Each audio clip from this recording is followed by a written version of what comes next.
Hi, I'm Jeff Hunt, and this is Human Capital, a goal span podcast.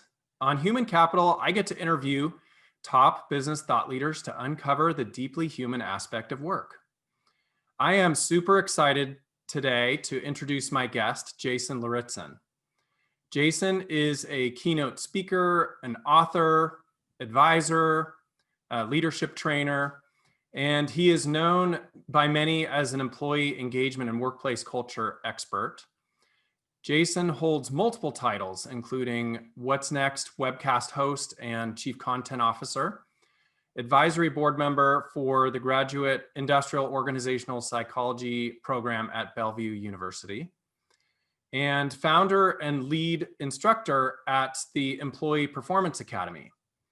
Jason is the author of the book, Unlocking High Performance: How to Use Performance Management to Engage and Empower Employees to Reach Their Full Potential. Welcome, Jason. Thanks for having me. I have to say, I've interviewed a bunch of guests, not nearly as many as you, but I'm excited to interview you today for a couple of reasons. One, we speak a common language. We both love the topic of employee engagement, experience, the cultural aspects of organizations. And you've had this amazing opportunity to interview so many people that are inspiring and thought leaders in your space. And so I get to turn the tables and sit on this side of the microphone.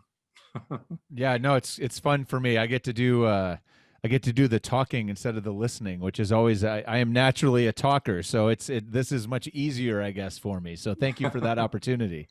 Absolutely.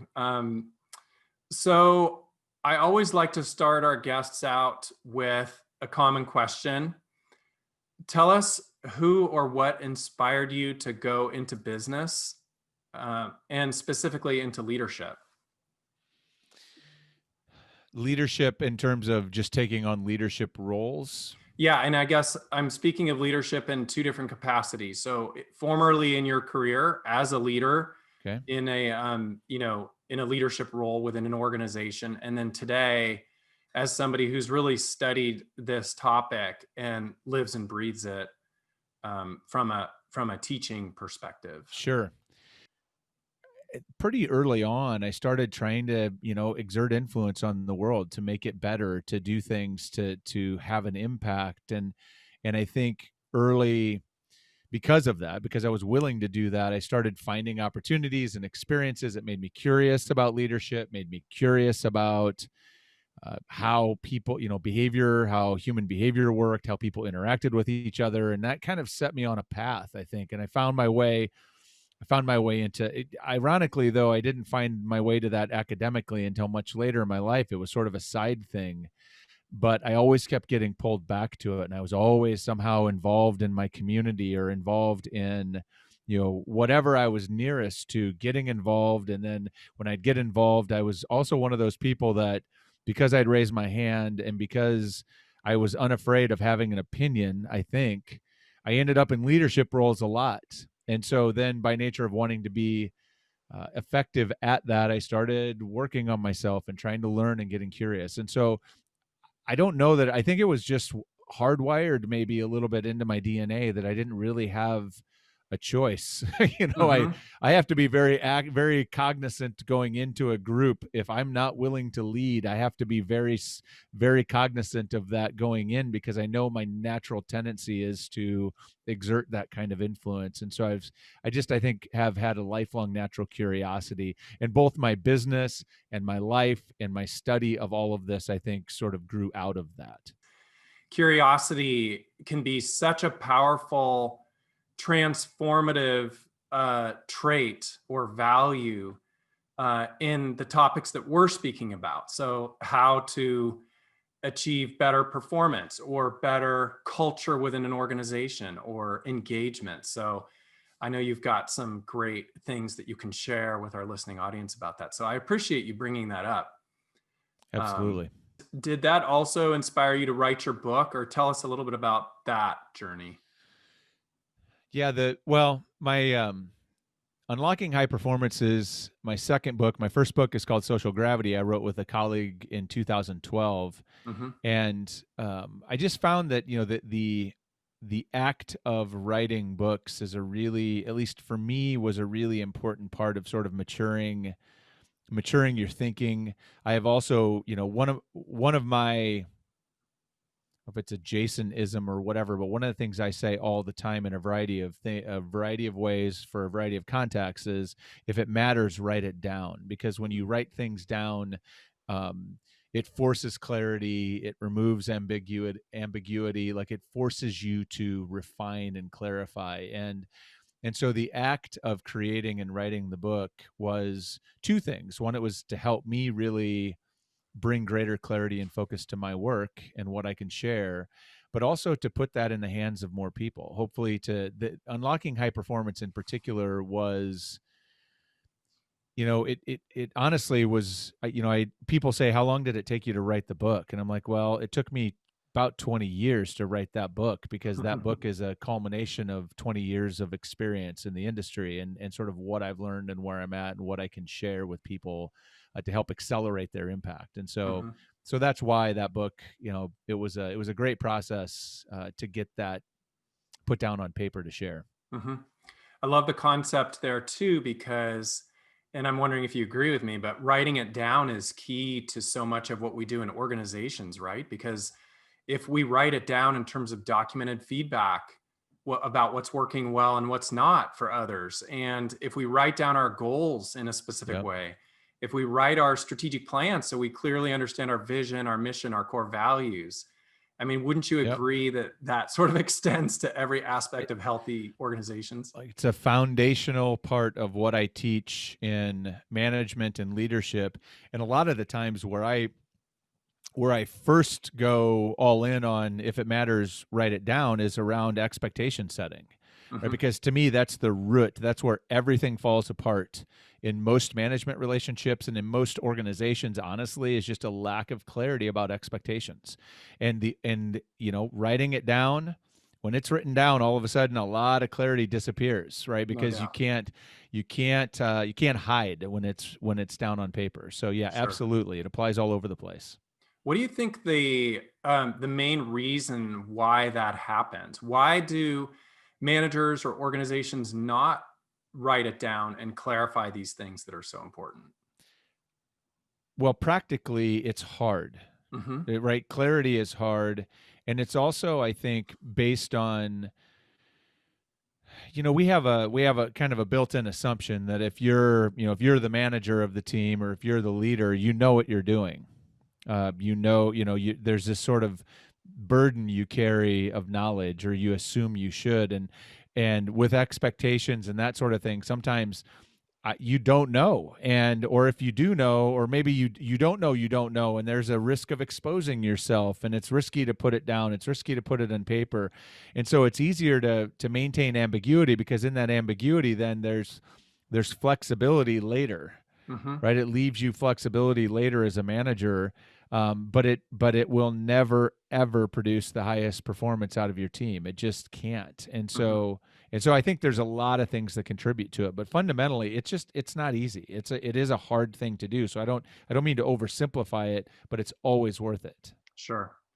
And are there certain cultures that you feel, Jason, are more receptive or averse to writing it down? In other words, talk a little bit about the influence that trust has, or specific cultural aspects in allowing managers to admit that they actually don't know, or, I Yeah. mean, share with us a little bit about that.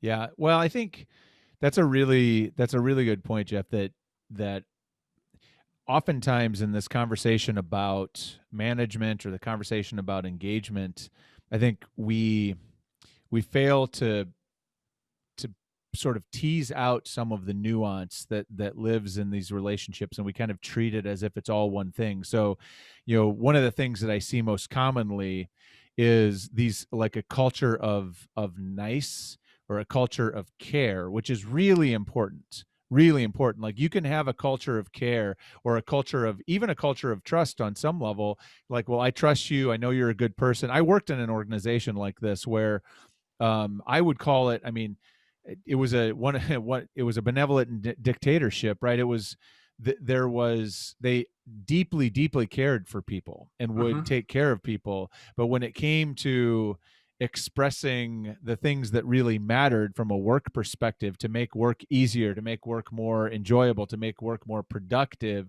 they just weren't having those conversations because they didn't have that competence or capability built in. And as a result, yeah, I believe the organization was dramatically underperforming what it Mm. could.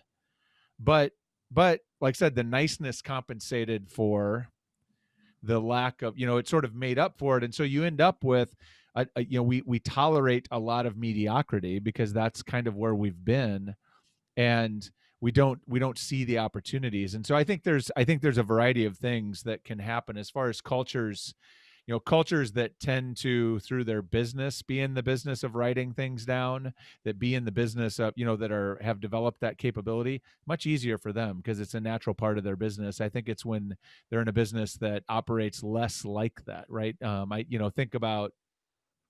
I think about consulting companies, for example. It's not a surprise that you read about how, like, Deloitte or some of these big consulting companies are doing innovative things on management practices, because the way that they interact with their clients is exactly the same. They have to manage crystal clear expectations with their clients and deliver on that and provide feedback and get Hmm. better.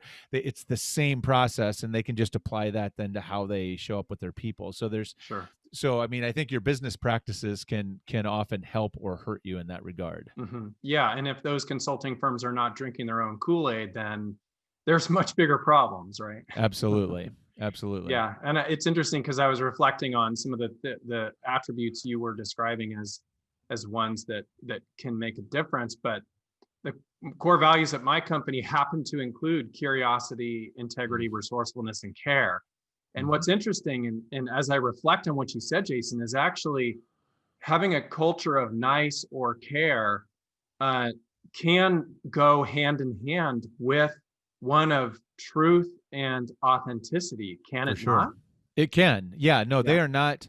They're and I don't want anything to be misconstrued. I am a huge fan of care. I talk about love in the Right. workplace. I'm writing a blog post right now about how I think compassion is the missing ingredient for Sure. 2021. Yeah. So it's not; those are not separate constructs. I Right. think, but I think what happens is we think that alone is enough, and we Hmm. forget to clarify. Like, you can love your kids Yeah. and let them be super unruly. You can care for your kids deeply and provide them no structure, and that will lead to nightmares for you, right? It has to be both. Yeah. And that's my point, is that it needs to be both. It's a great example, actually. So the coming off this year 2020, now we're into the new year, everybody's thankful for that, Yeah. but it's been such a challenging year for so many, and so many changes have taken place in organizations. Hmm. Obviously the largest for most organizations was the transition to remote work. And so I'm wondering if you can speak for a minute about this transition that so many organizations have had and how it's affected employee experience and engagement. Right now, so you'll talk to a lot of people, and most people will tell you remote management is so much harder than in-person management. And I'm like, I'm not sure that is true. It's different. And just because we went remote didn't make management harder. It revealed that we were not very good at management in the first place. Hmm.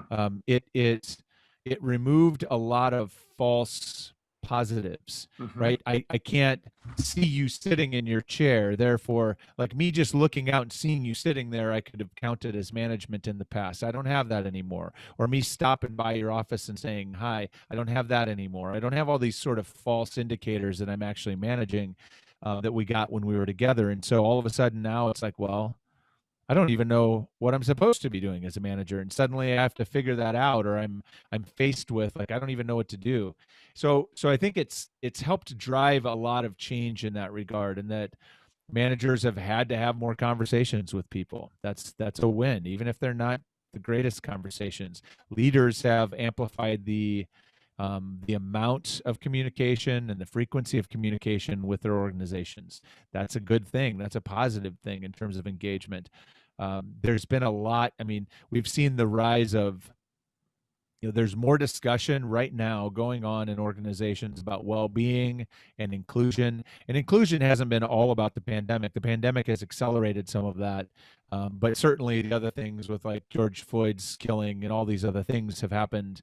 But there's more conversations happening on topics like that than we have ever seen, ever. Mm. And so all of that is positive because, these are all, I chuckle about it because I'm like, these are things that, people like you and I have been shouting about for a while and saying this is important. And suddenly now we're forced to pay attention. And the longer that we're in this current state, the more likely these things are to become habit, to become part of who we are. So when we do emerge, that we're heading back into whatever the next reality of work is, better equipped in a better place. And so I think in general, what's happened is it's forced us to confront some things that we were long overdue and having to confront and get serious about some things that are really important, especially when it comes to enabling and equipping human beings to be more effective and productive in their work. And so I'm optimistic about what that means to the future. That's great. Sounds like what you're saying in some respects, at least going back to the managers, is that it's those that have led into remote work with a greater level of intentionality will probably do better than those that weren't. There's no doubt. Intentionality, and I think also with right now to do this kind of it's interesting. I was just reflecting on this the other day that people will also talk about the barriers of communicating through video, like Zoom, instead of sitting in a room with people.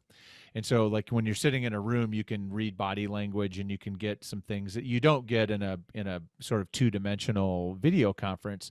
What that means though is that as a manager, as a leader, you have to, in order to draw people out, you have to approach it differently. You have to bring more vulnerability. You have to bring more intention, to use your word, to those conversations to get to a different kind of conversation, to really draw them out, to build a deeper level of trust. So they'll tell you what is actually going on so that you can do something to help them be more effective. And so I do think it's, managers have been challenged to step up, and those that are reshaping and rethinking some of that, and honestly, we're having to shake off some dogma and some training we'd been given over the years about what it means to be a manager in order to, and we're moving into a kind of a new era, I think, of management and leadership, honestly, going forward.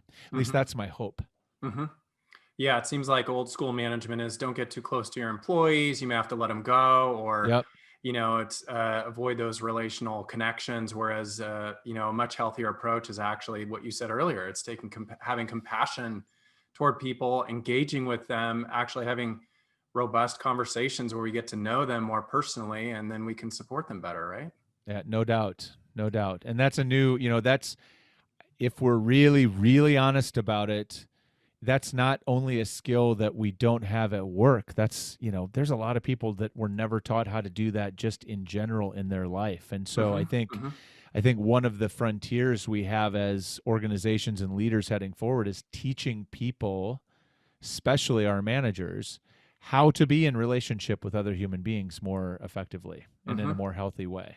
And those are skills that are uncomfortable, and we're not used to training those at work or teaching those through work, but there's a huge payoff if we do. And really approaching that from a sort of the mass customization standpoint of the fact that people bring different things to work, different family of origin issues or challenges or competencies or experience levels. They may be completely different in terms of their age or gender or race or, ethnicity, any of that, religious beliefs. So that's the other challenge for organizations, isn't it? Is kind of it is together. Well, and as a manager, I mean, because you can't, you don't build relationships at scale. You build relationships one at a time. Mm-hmm. and those are all individualized. And so you don't even have to worry about thinking about individualization if you're thinking about relationship building, because it doesn't make any sense to relationship build at scale. Like Yeah. that's not something that makes a whole lot of sense, especially as a leader and manager of people. Exactly. That's right. So thinking about what you just said a minute ago about this remote space and that used to have the opportunity to be with people in a conference room and see their faces versus over video calls. Mm-hmm. Does that make it harder for leaders to know or understand whether they have an employee engagement problem? I don't think so. And I know that might seem contrary to what you would expect, but I honestly think when we're together, and this isn't true in every organization, so I don't want to sort of paint with broad strokes here, or too broad of strokes, but I would say that, a lot of what happens in meetings is theater. It's political theater. And Mm, so, I can't tell you how many times I have sat with executives, or I've gone into an executive team to reveal the results of their employee engagement survey, and they're just flabbergasted, right? mm-hmm, Because they've been on the other side of political theater, where everybody's playing the role and telling them everything's great and mm-hmm, acting like they're engaged, when in actual fact they are not. And so I think what's happened is we've stripped out some of the false signals. mm-hmm. We've had to get these meetings are more, Zoom meetings, for example, they're more level setting. They bring everybody closer together. There's more intimacy. There's a deeper sense of connection there. It's hard. The theater, I think, is harder in Zoom. And so when you're looking for signals of engagement, you're looking for, first off, you should be asking for feedback, a whole bunch of it frequently and all the time. Right. And on the other hand, you should also be, engagement ultimately is about level of performance. Mm-hmm. If you have an engaged workforce, you've got a workforce who's sticking around, that they seem generally well and healthy and happy, and they're performing what you need them to perform to succeed as a business. If any of those things are breaking down, I mean, it's not rocket science. That's why engagement is not that hard at its Right. base level. And I think this has helped us strip out some of the noise, some of the Mm-hmm. false signals, to be honest. Mm-hmm. That's great. So there are employees that are really stuck in toxic cultures and they're in this difficult employment environment where they may not easily be able to bounce to a different job. Do you have any advice or counsel for people that are sort of in that position? Sure. I think the key is to really think about what you can do right now, like what's within your control to start creating more opportunities for yourself. And so what does that look like? That might look like networking, right? Start doing investing some time every week in networking. Set a goal, start reaching out, having Zoom meetings with people or whatever, coffee when we get back to that someday. It might mean investing in your education. It might mean raising your hand on certain projects. It might mean at work, even though you're in a toxic work environment or whatever, like pick the projects that matter to you and put your head down and crush them. Mm, Like just crush them. Like sure. create a trail of epic performance, because all of those things open doors for you, and when the opportunity comes, you'll be prepared for it. So the biggest thing when you're stuck, and I've been stuck many times, is take action, even small, but action cures everything. You will feel unstuck the moment you start. Just even if it's just like, I'm going to update my LinkedIn profile, whatever action you can take to make a step, do that. Do what's in your control. Stop focusing on what's not in your control, and you'll start creating some momentum towards something better. Great advice. Great advice. Let's shift, and I'm going to throw some lightning round questions at you Okay. and I'm top of ready. mind answers. Okay. So, when you look at 2021, if you're willing to share, what are some of your personal or professional goals? So a couple of goals. I'll give you a fun one first. I have one of the things I took up in 2020 was, I didn't know this. I looked it up actually. I had bought a harmonica 7 years ago, and I had intended to learn how to play harmonica, and I even put a declaration out on Facebook that I was going to learn how to play harmonica that year. Then things fell apart. I never followed through, but that stuck with me. In 2020, I finally started making good on it, and so I've been playing harmonica. So my goal for 2021, one of my goals is to develop a much deeper proficiency in blues harmonica playing by the end of this year. Professionally, you talked about the Employee Performance Academy. That was launched and created in 2020. One of the pivots for my business. One of my goals is and it's an online training portal platform. And one of my goals is to really learn and master how to create really transformative, powerful online training, and market it in a way that makes that business a viable business for 2021. Fantastic. I have an idea or belief that you are going to succeed in that based on your track record. Thank you. So that's super exciting. What are you most grateful for? I'm supremely grateful for my family, and just for the good fortune, luck, privilege, all of the things that we enjoy here. We are, in the midst of a really terrible and awful and hard time, we have had an enormous amount of advantages to help get us through and to help us have an okay experience. So I'm grateful for that. I'm grateful that my family's healthy. I'm grateful for the opportunity of a new year, and I'm grateful for the amazing people that I know, my network of relationships, because without the people I know, I wouldn't accomplish anything. And so I'm really grateful for all of that. So I think I might know the answer to this based on what you said earlier about Gary Hamel, but what's your top book recommendation? Surprisingly, I'm gonna throw you for a loop here. There's a new book out called that was published last year called "Humankind: A Hopeful History." Bregman, I believe, is the author's last name, but "Humankind: A Hopeful History." And it was, I suffered mid-year last year. I went through, for the first time in my career, a period of burnout. And finding that book and reading that book was such a powerful and important message to kind of re-anchor me in my faith of humanity, which is really important to my work. And so I'd recommend that to everyone to read that, especially right now. What a great recommendation. I'm going to pick it up for sure. It's a good one. Yeah. Let's see. You also kind of shared this, but I don't know if you'll repeat it or give me something different. What's the best piece of advice you've ever received? Boy, there's been some good. All right. This is, this piece of advice was given to me by another parent as I was at first a young parent, and I try to give this advice to as many young parents as I can, and I think it's true actually for management and leadership too, is that if you're not willing to do something 1,000 times, don't do it once. And that I've never forgotten that. Like, if you don't want your kids to sleep with you every night, then don't let them crawl in that first time, because once you do it once, it's really hard to unring the bell. And that has been profoundly powerful advice throughout my parenting career and probably through my management career as well. I was just going to say, it seems so applicable to business and leadership. I think so.